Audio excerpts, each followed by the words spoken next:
I've been covering the information behind the second Five Nights at Freddy's movie installment and its production process for a while now. But I can safely say we now have access to the biggest information drop I think I'll ever find on the situation. Basically, a leaker on the inside who knows everything there is to know about a second project, a new confirmed release date, and just more information behind the scenes. I want to slam this release date aspect into the picture as early as I can, for starters, because getting this information as accurate as I possibly can is important in terms of the whole thing. But first, I want to talk about today's sponsor, Raycon. Raycon has revolutionized the way we experience audio, earning tens of thousands of 5-star reviews. Raycon offers affordable tech products with premium quality, and I absolutely love their everyday earbuds. These babies have literally become my everyday necessity, whether I'm editing my own videos, going on walks while listening to music, or simply watching YouTube in general. The sound quality is impeccable, and they're incredibly comfortable to wear for extended periods of time. As the holiday season approaches, I can't help but think about how Raycon's products would make amazing gifts for our loved ones.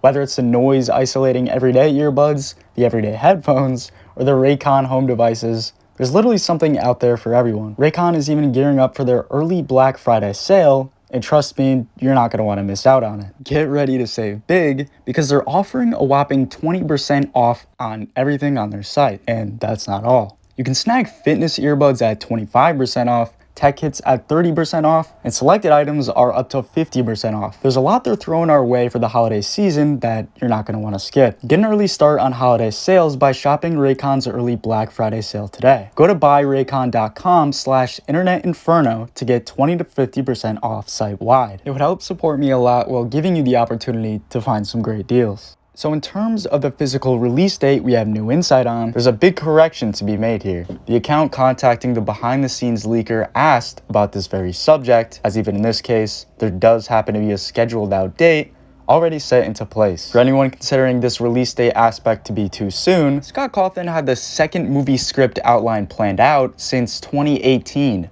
We are in 2023. How are you sitting there thinking bro doesn't have a plan right now? Let's just say Scott Cawthon and his project directors accomplished all the goals that they set out to handle, and the second film is locked in, unofficially at least. Behind the scenes, we know what's gonna happen. And as for when exactly that'll end up being, we're told by the account contacting the leaker, I asked. The plan was originally October 2024, then Thanksgiving 2024. However, complications of both the strike and internal things have led to it being indefinite. So probably around late 2024 to 2025-ish. That's not final whatsoever though, most likely gonna change. Essentially, we were supposed to get a full confirmation set for around a year from now, but this actor strike I've mentioned in the past is gonna have a much bigger impact than anticipated. We'd still end up getting the movie sooner than the mid to late 2025 estimate that we were briefed with before, as this new leaker is tied to other behind-the-scenes secrets, but it's still going to end up being a lot later than it essentially could have been.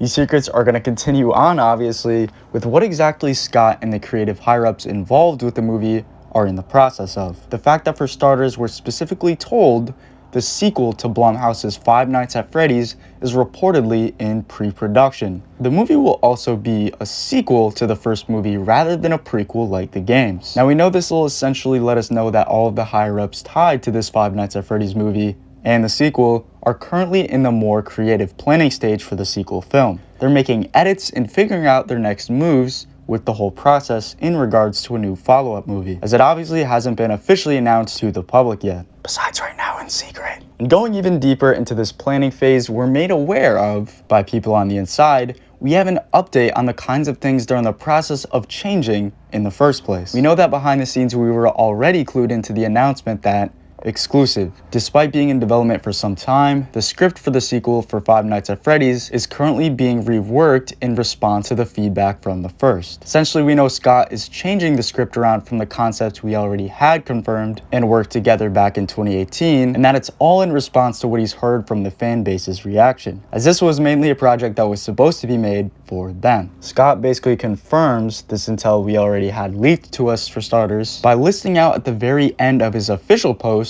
regarding the film's launch that I do read the comments and critiques. So I'm glad most people had a great time at the movies. I'm definitely paying attention and I wanted you all to know that. While not directly spelling out the meaning behind it, This definitely tells us a slight script rewrite, at the very least, has a high probability of being involved here. And it turns out we're even able to get further insight on what these changes actually are confirmed to be from the behind the scenes leaker set on revealing everything that we need to be made aware of. A user asks, hello, I don't know if you can answer, but will the changes due to this rewriting be big, or will they simply give a more focus on horror or mystery? To which we see the response of the account connected to the leaker that, again, wishes to stay anonymous. They tell us, as far as I was told, there's edits being made to the script. I don't know the full details as to what's being edited, but it's still going to be the same outline premise.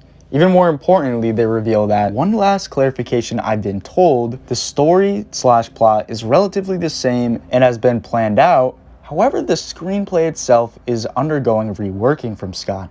They're not starting over completely from square one. Believe it or not, this is pretty major news regarding a reworking of the scripting process for the sequel, as it means nothing major is going to be corrected regarding the actual story itself. Rather, how the film is carried out in relation to the set design, atmosphere, and everything making up the project in terms of how it's carried out.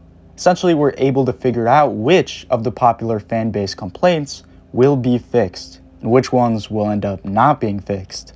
This is pretty huge stuff. Of the most popular out there, we're made aware of the lack of proper ambiance, lack of unique animatronic mobility, meaning most of them just act in a more predictable way, lack of horror, Afton having no screen time, too many off-screen kills, and a not understandable storyline. Based on what we know, however, there isn't going to be much change in regards to the storyline process of these films, or anything hinting towards Afton having a much longer screen presence than he was originally given the first time around. This is further backed up by the director herself, cluing us in on the sequel's planned out story in relation to the first by stating, we have some loose ends that I think are gonna have to come back in a sequel to be tied up. It's gonna be more of a continuation overall, also explaining why our insider tells us this is going to be a sequel movie and that it's not going to be a prequel movie, as many members of the fan base have been previously expecting, based on the fact that that's the order in which the games go. FNAF 1 and then the prequel FNAF 2. But because of the deviating storyline, things are going to be different in this case. Overall, it means the actual changes meant to be made to what Scott and the rest have planned out script-wise are going to be tied to setting a creepier ambiance and focusing more on the horror elements that are going to lead to more built-up suspense and an all-around movie that brings more attention to the creepy nature that toy animatronics are hopefully going to be able to display, besides Toy Chica, of course. And it turns out diving into this behind-the-scenes information clues us in on an insane update. The movies were originally meant to be rated R, despite the PG-13 label we see associated with the recently released original movie. The account connected to the leaker goes on to reveal, exclusive from my insider, despite Tammy's statement, in March of 2022, the FNAF film had its earliest version of its screenplay, of which it was rated R. However, in November of 2022, this was eventually cut down because of conflicting vision. The plot was mostly the same. This ties all the off-screen kills and deaths to something that could have been a lot more gruesome than we were originally anticipating. We're additionally told by someone given access to that more early version of the script's mapped out ideas that, here's the thing. Scott's writing in his stories is way more gruesome, and I did an earlier script read for the movie, and it was clearly a lot more R-rated. They cleaned up his ideas a lot for the PG-13 rating. Basically, we're told Scott himself is the one responsible for attempting to darken the mood and overall tone of the film for viewers, but it was guided in a way that would be more inclusive to younger members of the fan base as well. While there isn't necessarily a confirmation regarding the second film and its alleged rating, despite the fact it's probably just going to follow suit with the first, we're going to be updating if anything new changes. The future of these leaks are all going to be connected to what the anonymous insider updates on. We also have the rest of the story on the behind the scenes aspects coming into play with the whole process here, so check out this next video for everything you're essentially going to need to know.